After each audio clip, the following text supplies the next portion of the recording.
پر ہمارا کانسٹیٹیوشن، ہمارا قرآن بالکل کلیئر بات کہتا ہے، بالکل صاف بات کہتا ہے، پھر یہ ابا حضور یا اس کے بھائی،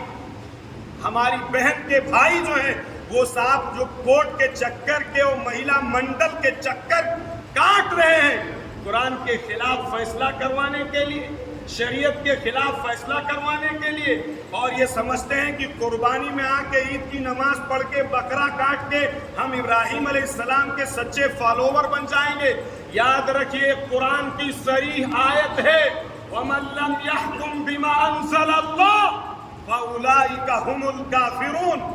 کہ جو لوگ اپنا فیصلہ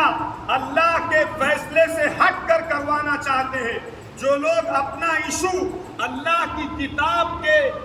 اکارڈنگ نہیں کروانا چاہتے ہیں، وہ سنیں فَأُولَٰئِكَ هُمُ الْكَافِرُونَ، یہی لوگ کافر